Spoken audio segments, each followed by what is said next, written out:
وہ بھی، وہ انہی منکروں کے لیے تیار کی گئی ہے، اور ان کو جو اس کتاب پر ایمان لائے اور انہوں نے نیک عمل کیے اس بات کی بشارت دو کہ اے پیغمبر ان کے لیے ایسے باغ ہیں جن کے نیچے نہریں بہتی ہوں گی۔ قرآن کریم میں یہ اسلوب ہے کہ جہاں وہ عذاب کی آیتیں لاتا ہے یا وعیدیں لاتا ہے وہاں وعدوں کا بھی ذکر کرتا ہے، عذاب کی آیتیں لاتا ہے تو وہاں جنت کا بھی ذکر کرتا ہے۔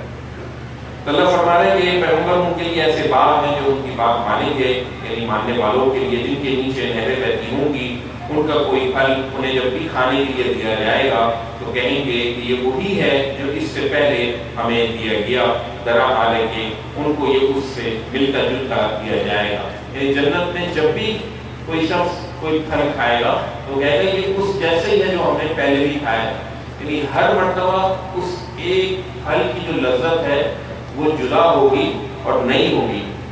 تو وہ خود کھانے والا کہے گا یہ تو ایسے ہی ہے کہ جو ہم نے پہلے بھی کھایا تھا۔ اللہ فرما رہا ہے کہ نہیں، ذرا حال ہے کہ ان کو اس سے ملتا جلتا دیا جائے گا، یہ وہی چیز نہیں ہے، اور ان کے لیے وہاں پاکیزہ بیویاں ہوں گی اور وہ ان میں ہمیشہ رہیں گے۔ یہ جنت کی تمثیل ہے، اور اللہ اس بات سے نہیں شرماتا کہ کسی حقیقت کی وضاحت کے لیے مچھر یا اس سے بھی حقیقی چیز کی تمثیل بیان کرے۔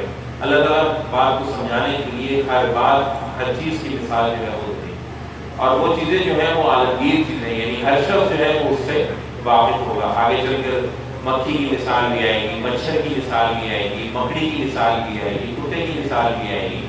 یہ وہ ایسی مثالیں ہیں کہ جو شخص کتنے ہی جو ہے وہ پڑھا لکھا ہو یا پڑھا لکھا نہ ہو، وہ اللہ کی بات کو جو ہے وہ سمجھ جائے گا۔ یہ اللہ کی کتاب کا کمال ہے، وہ ساری انسانیت کو خطاب کرتی ہے، کسی ایک خاص طبقے کے لیے نہیں ہے، یہ صرف عربوں کے لیے نہیں ہے، یہ کتاب صرف ایلیٹ کلاس کے لیے نہیں ہے، یہ کتاب علماء کے لیے نہیں آئی، بلکہ یہ کتاب آئی سب لوگوں کے لیے۔ لہٰذا اللہ تعالیٰ فرماتا ہے کہ اللہ اس بات سے نہیں شرماتا کہ حقیقت کی وضاحت کے لیے وہ مچھر یا اس سے بھی حقیقی چیز کی مثال بیان کرے۔ پھر جو ماننے والے ہیں وہ جانتے ہیں کہ یہ ان کے پروردگار سے حق آیا ہے، اور جو نہیں مانتے وہ کہتے ہیں کہ اس مثال سے اللہ نے کیا چاہا۔ اس طرح اللہ بہت سے لوگوں کو گمراہ کرتا ہے اور بہت سے لوگوں کو راہ دکھاتا ہے، اور حقیقت یہ ہے کہ وہ اس سے گمراہ تو ایسے سرکشوں کو کرتا ہے کہ جو اللہ کے عہد کو اس کو باندھ لینے کے بعد توڑ دیتے ہیں۔ یعنی اس کتاب سے گمراہ کس کو کرتا ہے کہ جو فاسق لوگ ہوتے ہیں، جو سرکش ہوتے ہیں۔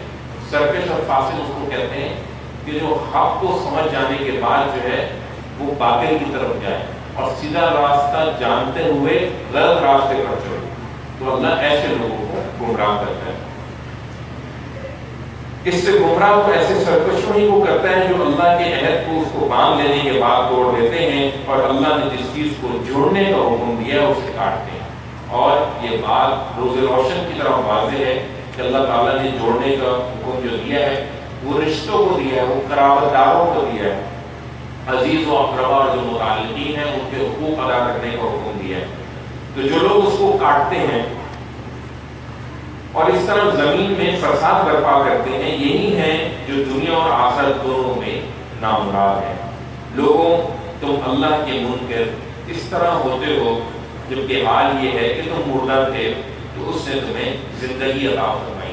میں اپنی پیدائش سے پہلے نامعلوم تھا، کل معدوم تھا، میں ایسا تھا کہ میرا ذکر بھی نہیں ہوتا تھا، تو اللہ تعالیٰ فرما رہا ہے میں نے تمہیں عدم سے وجود بخشا۔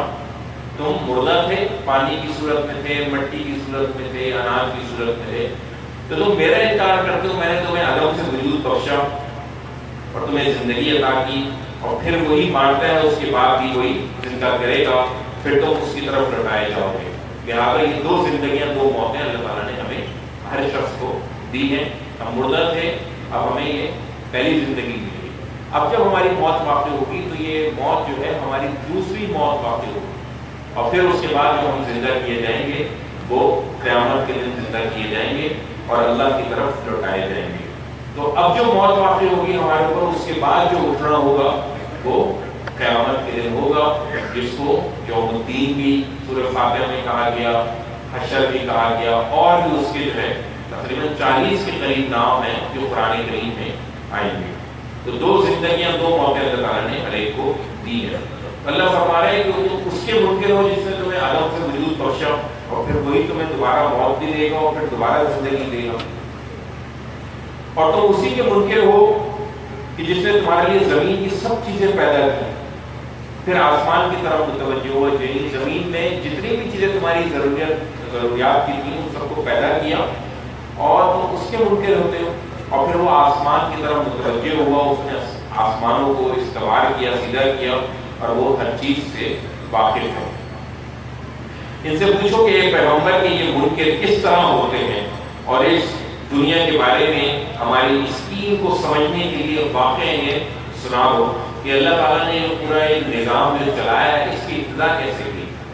جب تمہارے پروردگار نے فرشتوں سے کہا کہ میں ایک ایسی مخلوق بنانے والا ہوں جسے زمین کی بادشاہی دی جائے، اللہ تعالیٰ کے پاس اختیار تھا، وہ اللہ تعالیٰ نے اختیار انسان کو منتقل کیا، اس کو بادشاہی۔ انہوں نے عرض کیا کیا آپ اس کو مخلوق بنائیں گے ایسی جو وہاں فساد کرے گی اور جو خون بہائے گی؟ یعنی فرشتوں کا سوال تھا کہ آپ انسان کو پیدا کریں گے جو وہاں پہ فساد بھی کریں گے اور ایک دوسرے کا خون بھی بہائیں گے، اور ادھر ہمارا معاملہ یہ ہے کہ ہم آپ کی حمد و ثنا اور آپ کی تسبیح، آپ کی تقدیس، آپ کی پاکی بیان کر رہے ہیں، ہم آپ کی عبادت کر رہے ہیں، کیا ضرورت ہے انسان کو پیدا کرنے کی؟ تو اللہ تعالیٰ نے فرمایا کہ میں جانتا ہوں جو تم نہیں جانتے، اور انہیں سمجھانے کے لیے آدم کو سب نام سکھا دیے۔ پھر جن کے نام سکھائے ان ہستیوں کو فرشتوں کے سامنے پیش کیا، پھر فرمایا مجھے ان لوگوں کے نام بتاؤ اگر تم اپنے اس خیال میں سچے ہو۔ انہوں نے کہا کہ آپ کی ذات ہر عیب سے منزہ ہے، ہم تو اتنا ہی جانتے ہیں جتنا آپ نے ہمیں بتایا ہے، علیم و حکیم تو اصل میں آپ ہی ہیں۔ فرمایا آدم تم ان ہستیوں کے نام یہ بتاؤ۔ یعنی فرشتوں نے کہا کہ نہیں تو زمین میں فساد پیدا کریں گے اور خون بہائیں گے، اللہ تعالیٰ نے فرمایا کہ نہیں میں ایسے لوگ بھی پیدا کروں گا کہ جو میری اطاعت اور فرمانبرداری کریں گے اور ایک دوسرے کا خون نہیں بہائیں گے اور فساد نہیں مچائیں گے بلکہ امن سے رہیں گے، اور وہ کون سی ہستیاں ہوں گی وہ اس کے نام جو ہے وہ آدم کو سکھائے۔ پھر فرمایا آدم تم ان ہستیوں کے نام انہیں بتاؤ۔ پھر جب ان سے ان کا تعارف انہیں کرا دیا تو فرمایا میں نے تم سے کہا نہ تھا کہ آسمانوں و زمین کے بھید میں ہی جانتا ہوں، اور میں جانتا ہوں جو کچھ تم ظاہر کر رہے ہو اور جو کچھ تم چھپا رہے ہو۔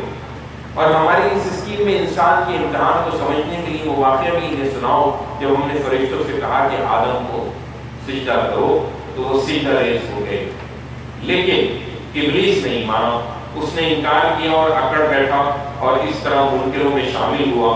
اور ہم نے کہا کہ اے آدم تم اور تمہاری بیوی دونوں اس باغ میں رہو اور اس میں جہاں سے چاہو فراغت کے ساتھ کھاؤ، ہاں البتہ تم دونوں اس درخت کے قریب مت جانا ورنہ بھٹکنا ورنہ ظالم ٹھہرو گے۔ پھر شیطان نے ان کو وہاں سے پھسلا دیا، جس حالت میں وہ تھے اس سے انہیں نکلوا کر چھوڑا، اور ہم نے کہا یہاں سے اتر جاؤ، اب تم ایک دوسرے کے دشمن ہو اور تمہیں ایک خاص وقت تک زمین پر ٹھہرنا ہے اور وہیں زندگی گزر بسر کرنی ہے۔ یعنی نافرمانی کی دونوں نے، خطا کی جس چیز سے منع کیا گیا تھا اب وہ جنت کے مستحق نہیں رہے، اور کہا کہ اب یہاں سے تم نکل جاؤ، اور پھر فرمایا کہ میری طرف سے ہدایت آئے گی، میری باتیں آئیں گی، تم ان کی پیروی کرنا۔ تم ایک دوسرے کے دشمن ہو، یعنی آدم اور حوا شیطان کے ساتھ ان کی دشمنی ہے، اور تمہیں ایک خاص وقت زمین پر ٹھہرنا ہے اور وہیں گزر بسر کرنی ہے۔ پھر آدم نے اپنے پروردگار سے توبہ کے چند الفاظ سیکھ لیے اور ان کے ذریعے سے توبہ کی، تو اس کی توبہ اس نے قبول کر لی۔ وہ توبہ کے الفاظ کیا تھے؟ سورۃ المائدہ میں جا کے وہ الفاظ کا ذکر آئے گا۔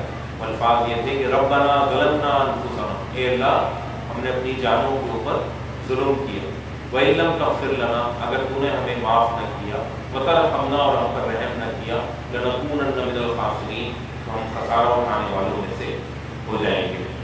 تو اس توبہ کے اندر جو ہے وہ اپنی غلطی کا اعتراف ہے، اور غلطی پر ندامت اور غلطی پر اعتراف ہی در حقیقت توبہ ہے۔ بعض لوگ کہتے ہیں کہ جی وہ عرش کے نیچے جو ہے وہ اللہ کے پیارے رسول محمد رسول اللہ صلی اللہ علیہ وسلم کا نام لکھا ہوا تھا، آدم علیہ السلام نے محمد کہنا شروع کر دیا تو اللہ نے فرمایا کہ نام تمہیں کیسے معلوم ہوا؟ انہوں نے کہا جی ہم نے تو عرش کے نیچے پڑھا۔ اللہ نے فرمایا تم نے ایسے بندے کا نام لیا کہ اب میں جو ہے تمہیں معاف کرتا ہوں، اس کے بعد جو ہے میں، تو اللہ تعالیٰ نے ایسی کوئی بات وہاں پہ نہیں لکھی.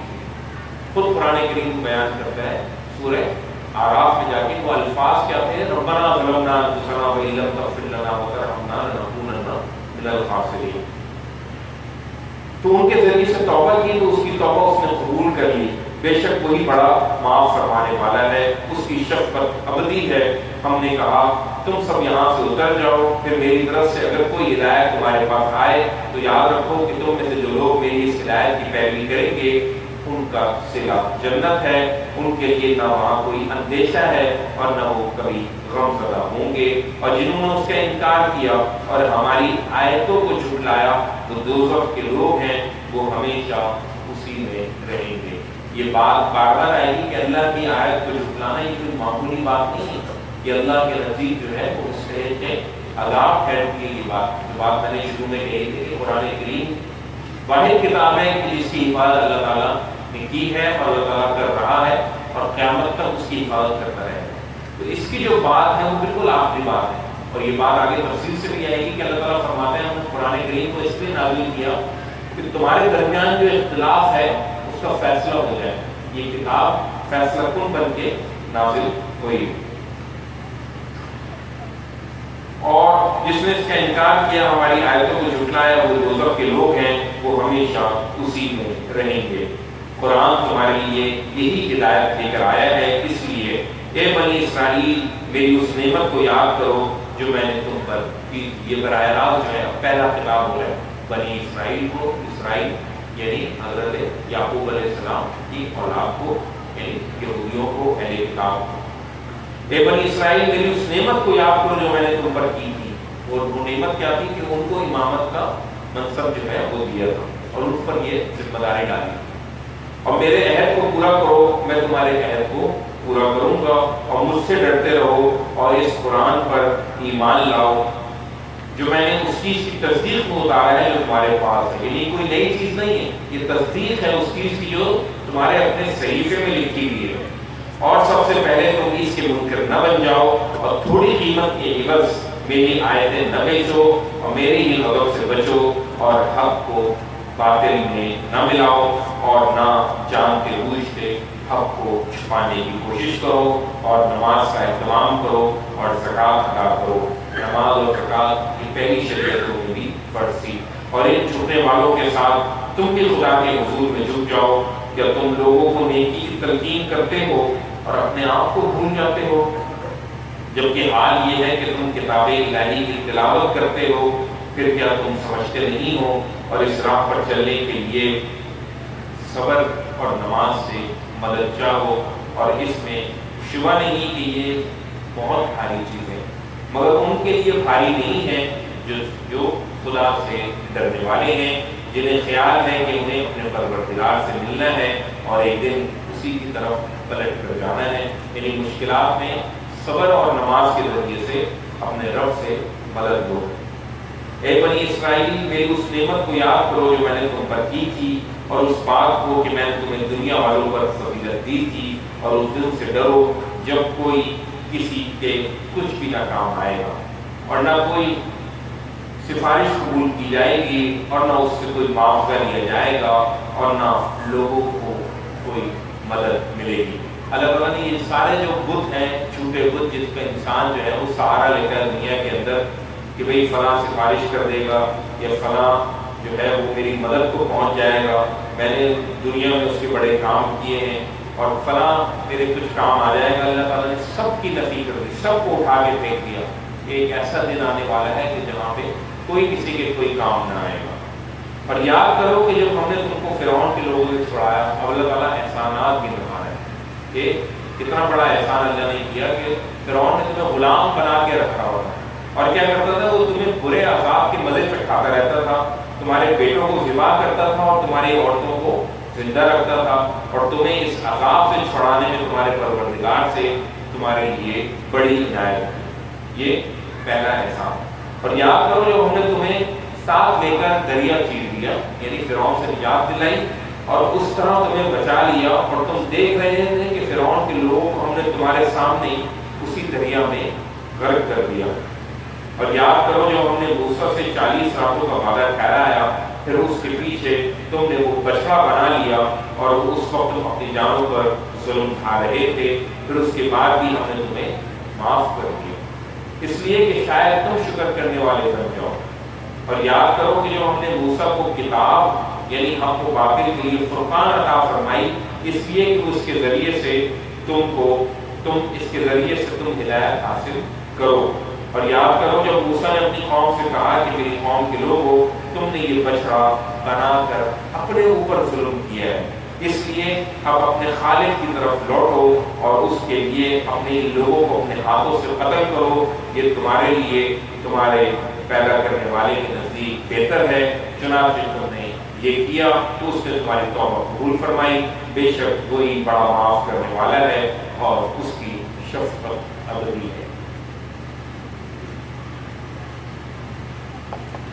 اگلا احسان، اور یاد کرو کہ جب تم نے کہا کہ اے موسیٰ ہم تمہاری بات کا ہرگز یقین نہ کریں گے جب تک ہم خدا کو سامنے نہ دیکھ لیں، پھر تم کو اس بات کی وجہ سے کڑک نہ آ رہی ہے اور تم دیکھتے رہ گئے، پھر تمہاری اس موت کے بعد ہم نے تمہیں اٹھا کھڑا کیا، اس لیے کہ تم شکر گزار بن کر رہو، اور تم پر بدلیوں کا سایہ کیا یعنی بادلوں کا سایہ کیا، اور تم پر من اور سلوہ اتارا۔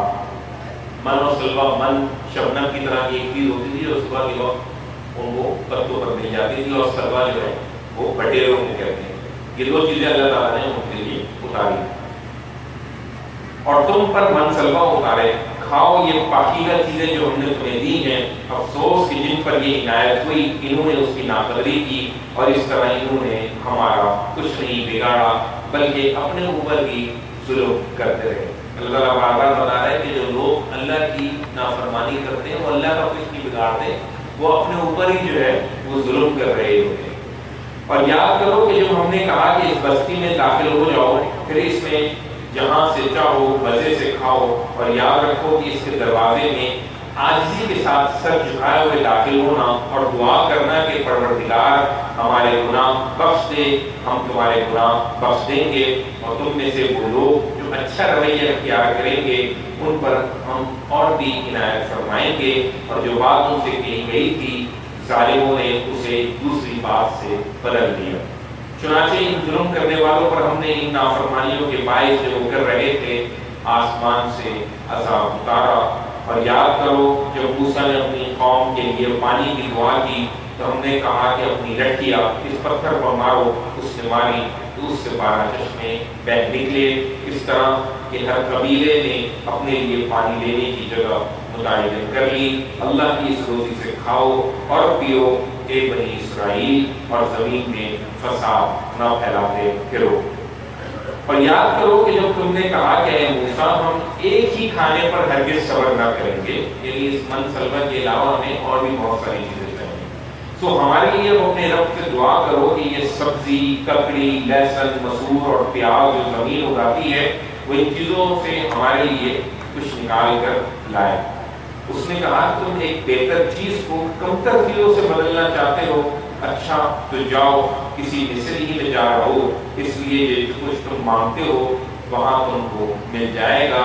یہی وہ کرتے رہے اور ان پر ذلت اور محتاجی مسلط کر دی گئی، اور وہ اللہ کا غضب کما لائے۔ یہ اس وجہ سے ہوا کہ وہ اللہ کی آیتوں کو نہیں مانتے تھے اور اس کے نبیوں کو ناحق قتل کرتے تھے۔ یہ اس وجہ سے ہوا کہ انہوں نے نافرمانی کی اور وہ اللہ کی ٹھہرائی ہوئی کسی حد پر نہ ٹھہرتے تھے۔ اس سے واضح ہے کہ جزا و سزا کا قانون بالکل بے داغ ہے، بالکل جو ہے نا وہ واضح ہے کہ جو مانے گا اس کے ساتھ ماننے والوں جیسا سلوک ہوگا، جو انکار کرے گا اس کے ساتھ نافرمانوں والا سلوک ہوگا۔ وہ لوگ جو بنی امی پر ایمان لائے اور جو ان سے پہلے یہودی ہوئے اور جو نصرانی اور صابی کہلاتے ہیں، ان میں سے جن لوگوں نے بھی اللہ کو مانا ہے، قیامت کے دن کو مانا ہے اور نیک عمل کیے ہیں، ان کے لیے ان کا صلہ ان کے پروردگار کے پاس ہے، اور اس کے حضور میں ان کے لیے نہ کوئی اندیشہ ہوگا اور نہ وہ کبھی غمزدہ ہوں گے۔ یعنی جو پہلے لوگ گزرے ہیں جو اللہ پر ایمان رکھتے تھے، یوم آخرت پر ایمان رکھتے تھے اور نیک اعمال کرتے تھے، اللہ نے ان کے بارے میں فرما دیا کہ ان کو بھی ماضی کا کوئی غم نہیں ہوگا اور مستقبل کا کوئی اندیشہ نہیں ہوگا. اور یہ عام طور پر قرآن کریم جب استعمال کرتا ہے تو جنت کے لیے استعمال کرتا ہے، یعنی ان لوگوں کو بھی اللہ تعالیٰ جنت میں داخل کرے گا. اور یاد کرو کہ جب ہم نے تم سے عہد لیا تھا اور کوہ طور کو تم پر اٹھایا تھا، اس تاکید کے ساتھ کہ اس چیز کو پوری قوت کے ساتھ پکڑو جو ہم نے تمہیں دی ہے. یعنی یہ وعدہ لیا گیا تھا کہ جو کتاب ہم نے تم پر نازل کی ہے اس کو مضبوطی سے پکڑو گے اور قوت کے ساتھ پکڑو گے، یعنی اس پر عمل پیرا رہو گے اور ثابت قدم رہو گے. اور جو کچھ اس میں لکھا ہے اسے یاد رکھو تاکہ تم خدا کے غضب سے بچے رہو. پھر اس کے بعد بھی تم اس سے پھر گئے. تو حقیقت یہ ہے کہ اگر اللہ کی عنایت اور اس کی رحمت تم پر نہ ہوتی تو اپنے اس رویے کی وجہ سے تم بڑے نامراد ہوتے. اور تم انہیں بھی جانتے ہو جنہوں نے تمہارے لوگوں میں سے سبت کی بے حرمتی کی، یعنی ہفتے والے دن جو ان پر پابندی لگائی گئی تھی کہ شکار نہ کرنا، اس کی بھی بے حرمتی کی، یعنی اس کی بھی پابندی جو تھی اس کو توڑ دیا. تو ہم نے ان سے کہا کہ جاؤ ذلیل بندر بن جاؤ، اس طرح ان کی اس بستی کو جس میں انہوں نے سب کی بے حرمتی کی تھی ہم نے اس کے گرد و پیش کے لیے ایک نمونہ عبرت اور خدا سے ڈرنے والوں کے لیے ایک ذریعہ نصیحت بنا دیا. اور یاد کرو جب موسیٰ نے اپنی قوم سے کہا کہ اللہ تمہیں حکم دیتا ہے کہ خون پر قسمیں کھانے کے لیے تم ایک گائے ذبح کرو. یہ وہی گائے ہے جس کے نام پر جو ہے اس سورت کا نام رکھا گیا. تم ایک گائے ذبح کرو. وہ کہنے لگے کیا تم ہم سے مذاق کرتے ہو؟ تو موسیٰ نے کہا کہ میں اللہ کی پناہ مانگتا ہوں اس طرح کے جاہل بن جاؤں. انہوں نے کہا کہ اچھا اپنے رب کو ہمارے لیے پکارو کہ وہ ہمیں بتائے کہ گائے کیسی ہونی چاہیے. اس نے کہا کہ وہ فرماتا ہے کہ گائے نہ بوڑھی ہو اور نہ بچیا ہو، ان کے بیچ کی میانہ ہو. اب جاؤ اور وہ کرو جس کا تمہیں حکم دیا جا رہا ہے. بولے اپنے رب کو ہمارے لیے پکارو کہ ہم پر یہ بھی واضح کرے کہ اس کا رنگ کیسا ہو. اس نے کہا کہ وہ فرماتا ہے کہ وہ سنہری ہو، شوخ رنگ ہو، ایسی کہ دیکھنے والوں کو خوش کر دے. بولے ایک مرتبہ اور اپنے رب کو ہمارے لیے پکارو کہ ہم کو اچھی طرح وضاحت کے ساتھ بتائے کہ وہ گائے کیسی ہو. ہمیں گائوں میں کچھ شبہ پڑ رہا ہے اور اللہ نے چاہا تو اب ہم ضرور اس کا پتہ پا لیں گے. اس نے کہا کہ وہ فرماتا ہے کہ وہ گائے محنت والی نہ ہو کہ زمین میں جوتتی ہو اور فصلوں کو پانی دیتی ہو، وہ ایک ہی رنگ کی ہو، اس میں کسی دوسرے رنگ کی آمیزش نہ ہو. بولے اب تم واضح بات لائے ہو. اس طرح انہوں نے اس کو ذبح کیا اور لگتا نہ تھا کہ وہ یہ کریں گے. یعنی اللہ کا حکم آیا کہ گائے کو ذبح کرو تو وہ اس کی تفصیل مانگ کر اپنے اوپر شرائط لگاتے رہے اور اپنے اوپر پابندیاں لگاتے رہے اور وہ اس گائے کا ڈھونڈنا ان کے لیے مشکل ہو گیا. تو اللہ نے فرمایا جس طرح وہ سوالات کر رہے تو اس سے لگتا نہیں تھا کہ وہ گائے کو ذبح کر دیں گے. اب وہ کیا واقعہ تھا وہ اللہ خود بیان کر رہا ہے. اور واقعہ بھی یاد کرو کہ جب تم نے ایک شخص کو قتل کر دیا پھر جھوٹی قسمیں کھائیں اور اس کا الزام ایک دوسرے پر ڈھڑنے لگے اور اللہ نے فیصلہ کر لیا کہ جو کچھ تم چھپا رہے ہو وہ اسے ظاہر کر دے گا. چنانچہ ہم نے کہا کہ اس مردے کو اس گائے کا ایک ٹکڑا مارو جو قسمیں کھانے کے لیے ذبح کی گئی ہے تو وہ زندہ ہو گیا.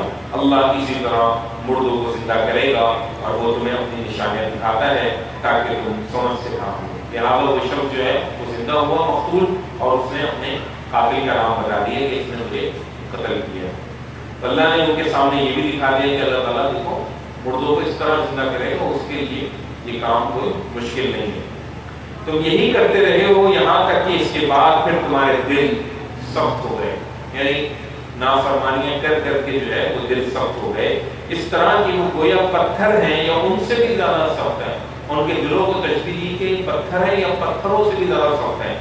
اور پھر اب پتھروں کی تعریف کی جا رہی ہے. پتھروں میں تو ایسے بھی ہیں جن سے نہریں پھوٹتی ہیں اور ایسے بھی ہیں جو پھٹ جاتے ہیں اور ان سے پانی بہہ نکلتا ہے اور ایسے بھی ہیں کہ اللہ کے خوف سے گر پڑتے ہیں. یہ حقیقت ہے کہ تم یہی کرتے رہے ہو اور جو کچھ تم کرتے رہے ہو اللہ اس سے بے خبر نہیں ہے. اس کے باوجود مسلمانوں کیا تم ان سے یہ توقع رکھتے ہو کہ یہ تمہاری بات مان لیں گے؟ اور یہ وہ لوگ ہیں کہ ان میں سے ایک گروہ اللہ کا کلام سنتا رہا ہے اور اسے اچھی طرح سمجھ لینے کے بعد جانتے بوجھتے اس میں تحریف کرتا رہا ہے۔ اور وہ یہ لوگ ہیں کہ جب مسلمانوں سے ملتے ہیں تو کہتے ہیں کہ ہم نے مان لیا ہے، اور جب آپس میں اکیلے ہوتے ہیں تو کہتے ہیں کیا تم ان کو وہ بتاتے ہو جو اللہ نے تم پر کھولا ہے کہ وہ اس کی بنیاد پر تمہارے پروردگار کے پاس تم سے حجت کریں؟ پھر کیا تم سمجھتے نہیں ہو؟ کیا یہ نہیں جانتے کہ جو کچھ یہ چھپاتے اور جو کچھ ظاہر کرتے ہیں اللہ ان سب باتوں سے باخبر ہے؟ اور یہ وہ لوگ ہیں کہ ان میں بن پڑے عامی بھی ہیں جو اللہ کی کتاب کو صرف اپنی آرزو کا ایک مجموعہ سمجھتے ہیں اور اپنی گمانوں پر چلتے ہیں۔ سو تباہی ہے ان کے لیے جو اپنے ہاتھوں سے شریعت تصنیف کرتے ہیں، پھر کہتے ہیں کہ یہ اللہ کی طرف سے ہے تاکہ اس کے ذریعے سے تھوڑی سی قیمت حاصل کر لیں۔ یعنی جعلی فتوے جو ہے وہ دیتے ہیں اس وجہ سے کہ اس سے کچھ تھوڑی سی دنیا کے مفادات حاصل کر لیں، اور یہ کہتے ہیں کہ یہ اللہ کی طرف سے ہے، اپنی ہاتھوں سے شریعت تصنیف کرتے ہیں۔ سو تباہی ہے ان کے لیے اس چیز کی وجہ سے جو ان کے ہاتھوں نے لکھی، اور تباہی ہے ان کے لیے اس چیز کی وجہ سے اس کے ذریعے جو وہ کماتے ہیں۔ اور یہ وہ لوگ ہیں کہ انہوں نے دعویٰ کیا ہے کہ دوزخ کی آگ ہمیں ہرگز نہ چھوئے گی۔ یہودیوں کو اور نصرانیوں کو یہ غلط فہمی تھی، اللہ تعالیٰ اس غلط فہمی کا ذکر کر رہا ہے۔ وہ سمجھتے تھے کہ ہم بخشے بخشائے ہیں اور ہم اللہ تعالیٰ کے جو ہے وہ پسندیدہ بنتے ہیں، اس نے ہم پر اتنے بڑے بڑے احسانات کیے ہیں، لہذا وہ ہمیں جہنم میں نہیں ڈالے گا، اور اگر ڈالا بھی ہمارے گناہوں کی وجہ سے تو وہ چند دن کے لیے ہوگا، اصل جو جنت کے مستحق ہیں وہ ہم ہی ہیں۔ اب اللہ تعالیٰ ان سے اس غلط فہمی کے اوپر سوال کر رہا ہے۔ یہ وہ لوگ ہیں جنہوں نے دعویٰ کیا ہے کہ دوزخ کی آگ ہمیں ہرگز نہ چھوئے گی، ہاں گنتی کے چند دنوں کی تکلیف البتہ ہو سکتی ہے۔ ان سے پوچھو کیا اللہ نے تم سے کوئی عہد لیا ہے؟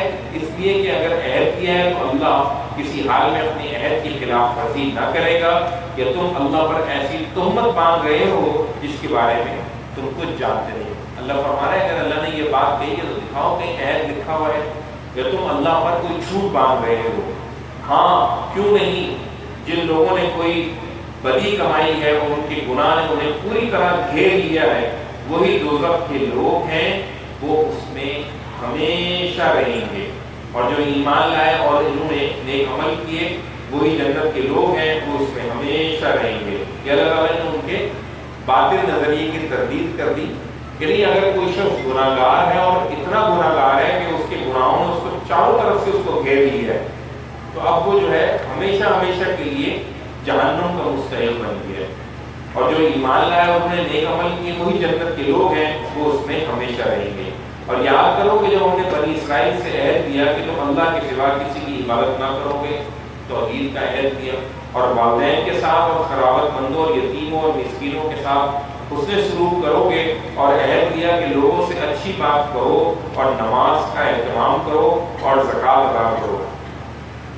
یہ سارے عہد دیے، اور اس میں یہ عہد بھی بڑا اہم ہے کہ اپنے قرابت داروں کے ساتھ اور یتیموں کے ساتھ اور مسکینوں کے ساتھ اس سے سلوک کرو۔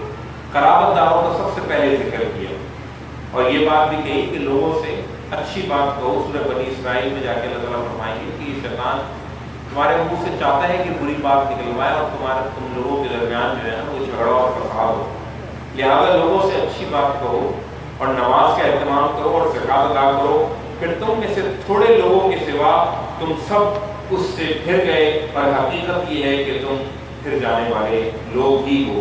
اور یاد کرو جو ہم نے تم سے عہد دیا کہ آپس میں خون نہ بہاؤ گے اور اپنے لوگوں کو اپنی بستیوں سے نہ نکالو گے، پھر تم نے اقرار کیا اور تم اس کے گواہ بھی ہو، تم نے اس پہ ایگریمنٹ پہ تم ایگری ہوئے۔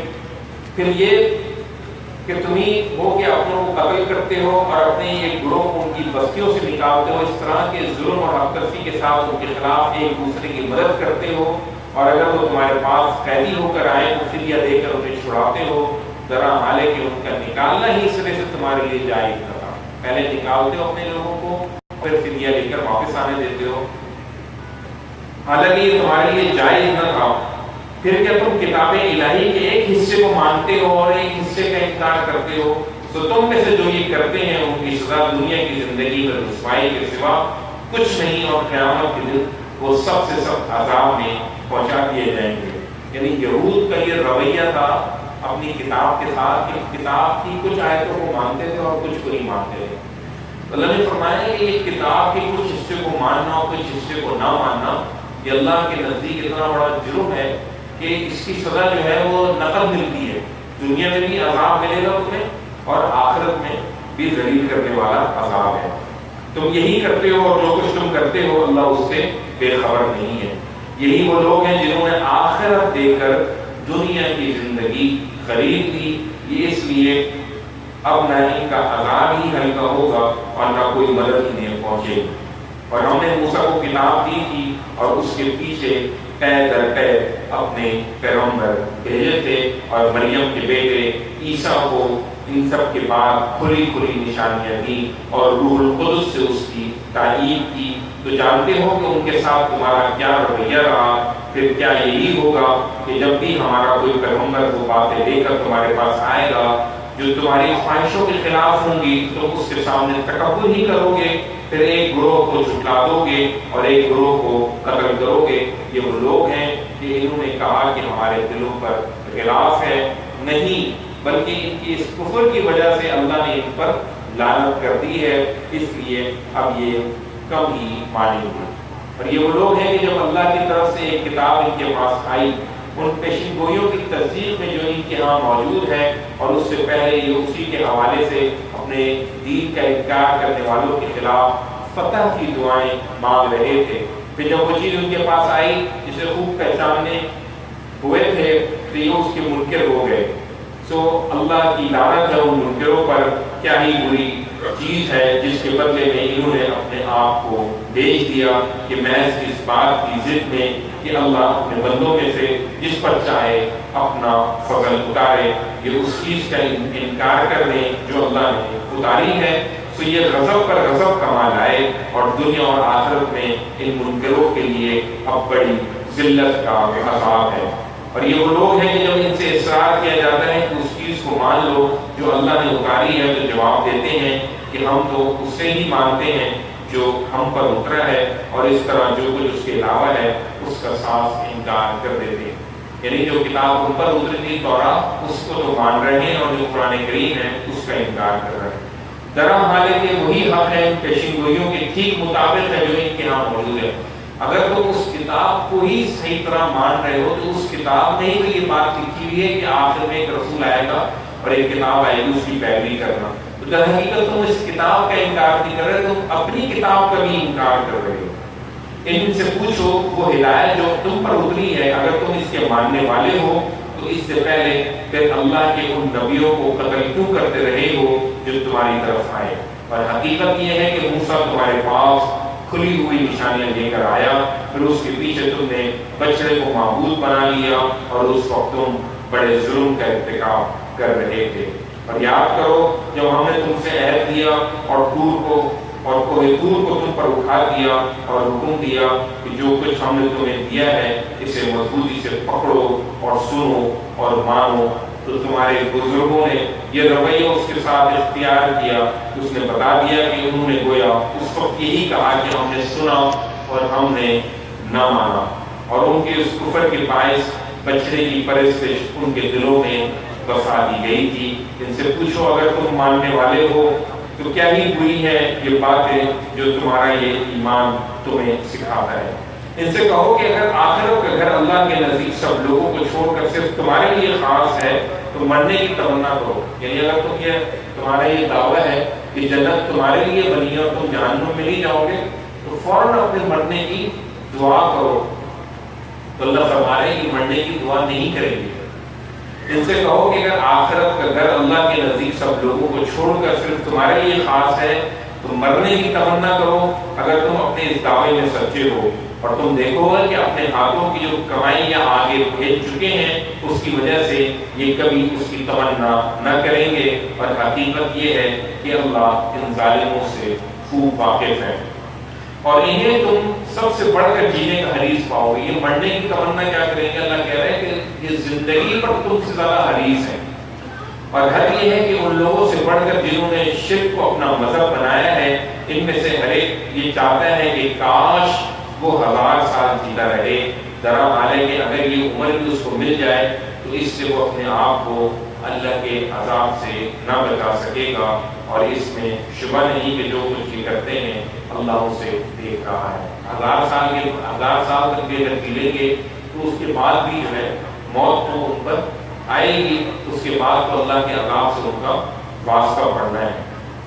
قرآن کی دشمنی میں اب یہ جبرائیل کے بھی دشمن ہو گئے۔ ان سے کہہ دو کہ جو لوگ جبرائیل کے دشمن ہیں وہ در حقیقت اللہ کے دشمن ہیں، اس لیے کہ اس نے تو ایک پیغمبر اسے اللہ کے اذن ہی سے تمہارے قلب پر نازل کیا ہے، ان پیشن گوئیوں کی تصدیق میں جو اس سے پہلے موجود ہیں، اور ان لوگوں کے لیے ہدایت اور بشارت کے طور پر جو ایمان والے ہیں۔ انہیں معلوم ہونا چاہیے کہ جو اللہ، اس کے فرشتوں، اس کے رسول اور جبرائیل اور میکائیل کے دشمن ہیں، تو اللہ بھی ایسے کافروں کا دشمن ہے۔ یعنی جبرائیل سے تو دشمنی کرو، جبرائیل تو صرف کتاب کے ایک لانے والے ایک امین ہے، ایک پیغمبر، ایک پیغام رساں ہے۔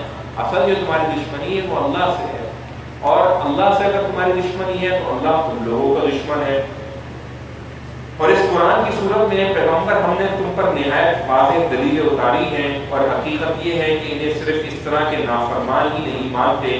کیا یہی ہوتا رہے گا جب کوئی عہد باندھیں گے ان میں سے ایک گروہ اسے اٹھا کر پھینک دے گا؟ بلکہ حق یہ ہے کہ ان میں اکثر تو ایمان ہی نہیں رکھتے۔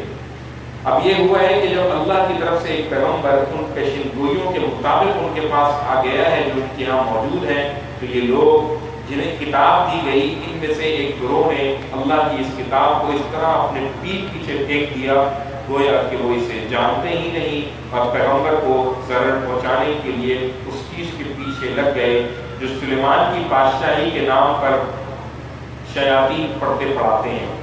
یہ اسے سلیمان کی طرف منسوب کرتے ہیں، حالانکہ واقعہ یہ ہے کہ سلیمان نے کبھی کفر نہیں کیا، وہ تو اللہ کے رسول تھے، بلکہ شیطانوں نے کفر کیا۔